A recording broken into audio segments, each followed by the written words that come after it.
Hello future nursing officers, तुमचं ओटी nursing officer या यूट्यूब चॅनलवर स्वागत आहे. आज आपण OBGYचे काही इम्पॉर्टंट टॉपिक्स बघू जे प्रिव्हियस इयर एक्झाममध्ये विचारले गेले आहेत. जसे की DMER, DHS, RRB, नॉर्सेट, SGPGI अशा खूप सारे एक्झाममध्ये हे टॉपिक विचारले गेले आहेत. रिपीटेडली या टॉपिकबद्दल एक्झाममध्ये विचारतात. त्यामुळे आज मी हे टॉपिक तुमच्यासाठी ॲनालिसिस करून घेऊन आलेले आहे. आय होप तुम्हाला अंडरस्टँड होईल. सो आपला फर्स्ट टॉपिक आहे ऑब्स्टेटिकल हिस्ट्री टेकिंग. त्यात आपण गटपाल स्कोर किंवा पॅरिटी बघतो. त्यात G for gravida, term pregnancy, preterm आहे का, अबॉर्शन आहे का किंवा लिव्हिंग चाइल्ड किती ते बघतो. त्यानंतर आपण नेक्स्टमध्ये आपण नेगल्स रूल बघतो. कॅल्क्युलेशन ऑफ EDD बघतो आपण. त्यामध्ये 9 मंथ 7 डेज चेक करतो. त्यानंतर आपण थर्ड पॉइंट आहे आपला डायमीटर ऑफ फिटल स्कल. मग लॉंगेस्ट डायमीटर कुठला आहे, लार्जेस्ट डायमीटर कुठला आहे. लॉंगेस्ट डायमीटर कुठला आहे मग आपला मेंटो व्हर्टिकल डायमीटर आहे 13.5 सेंटीमीटर आणि लार्जेस्ट आहे तो मेंटो व्हर्टिकल 13.5 सेंटीमीटर आणि जो शॉर्टेस्ट आहे तो कुठला आहे मग सब ऑक्सिपिटो ब्रॅगमॅटिक 9.5 सेंटीमीटर. नेक्स्ट फोर्थ टॉपिक आहे आपला पेल्विक. पेल्विकमध्ये मग तुम्हाला डायमीटर विचारू शकतात. त्यानंतर तुम्हाला पेल्विक टाईप विचारू शकतात. Gynaecoid pelvis, android pelvis, platypelloid आणि अँथ्रोपॉइड पेल्विस. मग याच्यात इम्पॉर्टंट डायमीटर कुठले तुमचे डायगोनल कॉन्जुगेट 12 सेंटीमीटर, त्यानंतर ट्रू कॉन्जुगेट 11 सेंटीमीटर आणि ऑब्स्टेट्रिकल कॉन्जुगेट 10.5 सेंटीमीटर आहे. त्यानंतर तुम्हाला topic number 5 foetus in uterus. मग त्यात तुमचं presentation, position, lie of foetus, attitude of foetus आणि डिनॉमिनेटर. मग लाय म्हणजे काय, जो लॉन्जिट्युडिनल ॲक्सेस आहे तो आपण बघू शकतो त्यात. त्यानंतर प्रेझेंटेशन मग नॉर्मल काय आहे, सिफॅलिक, ब्रीच, शोल्डर काही पण प्रेझेंटेशन असू शकतात. त्यानंतर पोझिशनमध्ये मोस्ट कॉमन कुठली पोझिशन आहे ते मग लेफ्ट ऑक्सिपिटो एंटेरियर ही कॉमन पोझिशन आहे. त्यानंतर ॲटिट्यूड युनिव्हर्सल ॲटिट्यूड आहे फ्लेक्शन. त्यानंतर डिनॉमिनेटरमध्ये काय येतं आपल्याला सिफॅलिक, ऑक्सिपिटो, ब्रीच, सॅक्रम असू शकतो. त्यानंतर जे नेक्स्ट टॉपिक आहे तो आहे लिओपोल्ड मॅन्युअर. त्यामध्ये मग ऑब्स्टेटिकल ग्रीप तुमच्या येतात 4 आहे ऑब्स्टेटिकल ग्रीप. फर्स्ट मॅन्युअर मग त्यालाच आपण काय म्हणतो frontal grip, second manoeuvre lateral grip, third manoeuvre Pawlik grip and last fourth one pelvic grip. त्यानंतर जो आपला नेक्स्ट टॉपिक आहे तो आहे 8 लेबर. मग नॉर्मल लेबरमध्ये stages of labour, management of labour, duration of labour. मग फर्स्ट स्टेज कुठली असते सर्वायकल स्टेज, सेकंड स्टेजमध्ये एक्सप्लोजन ऑफ आपला बेबी होतो, त्या थर्डमध्ये प्लासेंटल स्टेज असते, त्यानंतर फोर्थमध्ये काय असतं ऑब्झर्वेशन स्टेज. त्यानंतर 8 पॉईंट आहे आपला. 9 पॉईंटमध्ये आपण बघतो पार्टोग्राफमध्ये मग लेटेस्ट ज्या WHO गाईडलाईन आहे त्या काय आहे, जी आपली ॲक्शन आणि जी अलर्ट लाईन आहे ती कुठून स्टार्ट होते 5 सेंटीमीटर ऑफ सर्वायकल डायलेटेशन पासून स्टार्ट होते. त्यानंतर नेक्स्ट आहे टॉपिक नंबर 10 ANC केअर आणि ANC व्हिजिट. मग आपले ANC व्हिजिट WHO नुसार 4 झाल्या पाहिजेत त्या किंवा 8 झाल्या पाहिजेत. त्यानंतर ॲनिमिया मुक्त भारत AMB गाईडलाईनमध्ये मग काय त्यात आयर्न फॉलिक ॲसिडच्या आपण ज्या टॅबलेट आहे त्या प्रोव्हाइड करतो पेशंटला.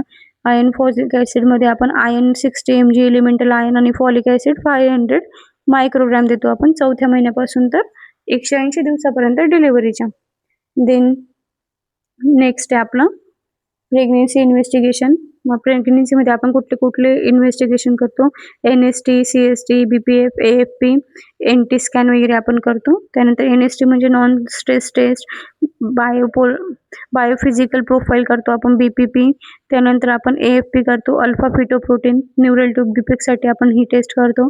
त्यानंतर OGTT oral glucose tolerance test आपण करतो जस्टेशन डायबिटीज मेलिटस चेक करण्यासाठी.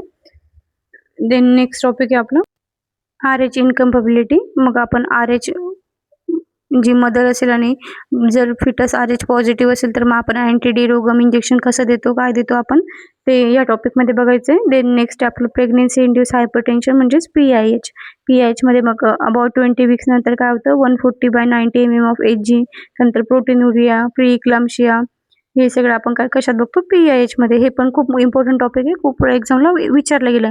त्यानंतर MgSO4 म्हणजेच मॅग्नेशियम सल्फेट आपण कधी देतो इक्लाम्शियाच्या पेशंटमध्ये जेव्हा सिझर्स वगैरे येतात तेव्हा आपला फर्स्ट ड्रग ऑफ चॉईस काय असतो MgSO4 असतो.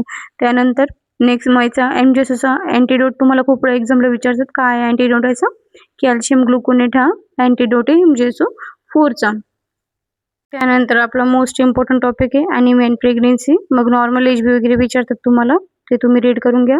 त्यानंतर PIH प्रेग्नन्सी इंड्यूस हायपरटेन्शन झालं. त्यानंतर APH म्हणजे अँटीपार्टम हॅमरेजमध्ये मग तुमचं प्लासेंटा प्रिव्हिया आणि अब्रोप्शन प्लासेंटा येतं. प्लासेंटा प्रिव्हियामध्ये मग तुमचं पेनलेस वजायनल ब्लिडिंग आणि अब्रोप्शन प्लासेंटामध्ये मग तुमचं painful vaginal bleeding. Then next आहे तुमचं हे जे टॉपिक झालेत आपले, हे तुम्ही एक वेळ रिवाईज करून घ्या आणि एक नोटबुक करा, त्यामध्ये तुम्ही हे सगळे एंट्री करून घ्या. त्यानंतर नेक्स्ट टॉपिक आहे आपलं abnormalities of placenta with cord. मग त्यात लॉंग कॉर्ड, शॉर्ट कॉर्ड किंवा नॉर्मल जी कॉर्डची लेंथ येते किती मग तुमची 15 to 80 सेंटीमीटर आहे, हे सगळं तुम्हाला एक्झामला विचारू शकतात. Then next topic number 19 amniotic fluid. मग त्यात तुम्हाला ॲमनिओटिक फ्लुइडमध्ये तुम्हाला जर green colour, golden colour, yellowish colour हे काय इंडिकेट करतात. मग ग्रीन कलर असेल तर fetal distress, golden yellow colour असेल तर RH incompatibility, green yellow colour असेल तर मग पोस्ट मॅच्युरिटी.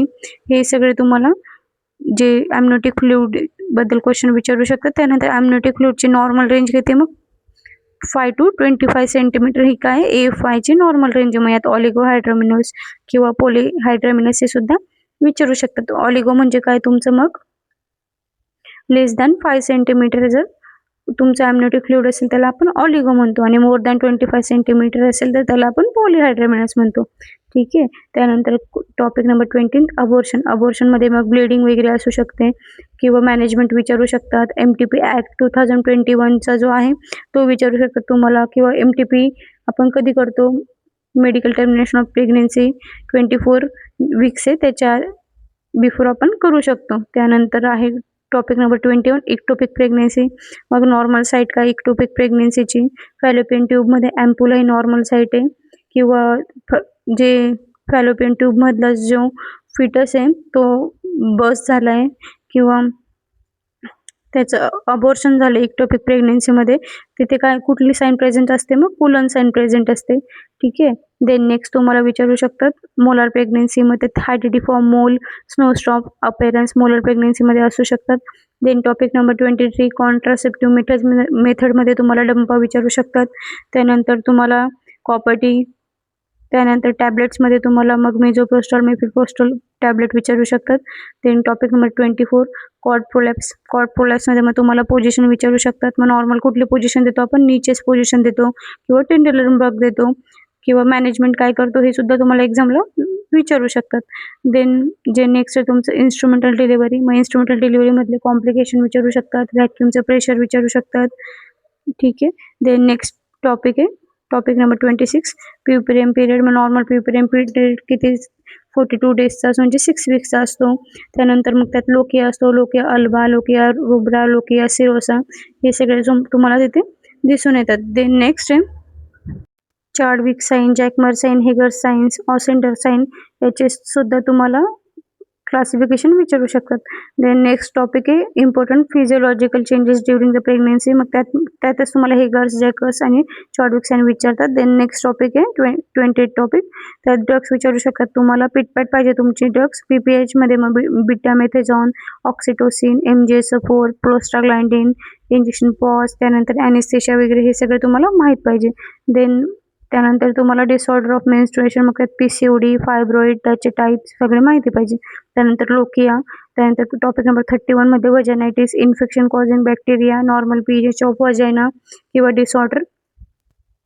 मग तुमचं वजायनायटिसमध्ये तुम्हाला नॉर्मल pH 3.8 to 4.8 ॲसिडिक आहे, तो कुठल्या बॅक्टेरियामुळे. मग त्यानंतर तुम्हाला ट्रायकोमोनिस, त्या ग्रीनिश खोदरी डिस्चार्ज होतो का, स्ट्रॉबेरी सर्विक्स वगैरे आपल्याला दिसते. त्यानंतर सर्वायकल स्क्रीनिंगमध्ये आपल्याला पॅप्समिर टेस्ट, त्यानंतर HPV वॅक्सिन वगैरे या टॉपिकवरनं खूप सारे क्वेश्चन आपल्याला विचारू शकतात एक्झामला. सो तुम्ही याविषयी सुद्धा प्रिपेअर करा. त्यानंतर screening test for cervical cancer, तेच वॅक्सिन तुम्हाला विचारू शकतात. त्यानंतर signs of pregnancy. Signs of प्रेग्नन्सीमध्ये तुम्हाला मग कन्फर्मेटिव्ह साईन, प्रोबेबल साईन हे विचारू शकतात तुम्हाला एक्झामला. मग कन्फर्मेटिव्हमध्ये काय आहे आपलं USG कन्फर्मेटिव्ह साईन आहे, किंवा तुमचं फिटल मुवमेंट आहे ते कन्फर्मेटिव्ह साईन आहे. त्यानंतर हायपरेमिसिस ग्रॅव्हिडम, मध्ये डिहायड्रेशन होतो, इलेक्ट्रोलाइट इम्बॅलन्स वगैरे, त्यात मग तुम्हाला पीएच इम्बॅलन्समध्ये काय काय दिसू शकतं, किटोन्युरिया दिसू शकतो, त्यानंतर टेरोटोजेनिक इफेक्ट्स आहेत ड्रगचे, त्यामध्ये कंजेनायटल ॲनॅमलीज होऊ शकतात. कंजेनायटल ॲनॅमलीजमध्ये मग क्रोमोझोमल ॲबनॉर्मॅलिटी होऊ शकते. सो हे सगळे टॉपिक आहे फ्रेंड्स. हे तुम्ही तुमच्या जे फ्रेंड्स आहेत ऑदर त्यांच्यासोबत पण शेअर करा. तुम्ही एक नोटबुक बनवा, नोटबुकमध्ये हे टॉपिक सगळे एंटर करा, त्यानंतर याचे नोट्स बनवा. जर तुम्ही नोट्स बनवले नाही तर तुम्हाला हे कुठलेच टॉपिक समजणार नाही आणि याच्या बाहेर तर एक्झामला जास्त काही विचारणार नाही, हे पण मला गॅरंटी आहे. फक्त काही नवीन गाईडलाईन आले असेल तर तुम्ही थोडंफार एक्झामच्या आधी वाचून घ्या. तसं तुम्हाला जर काही क्वेरी असेल तर तुम्ही कमेंट बॉक्समध्ये मला विचारू शकता. आणि thank you for watching my video. Thank you.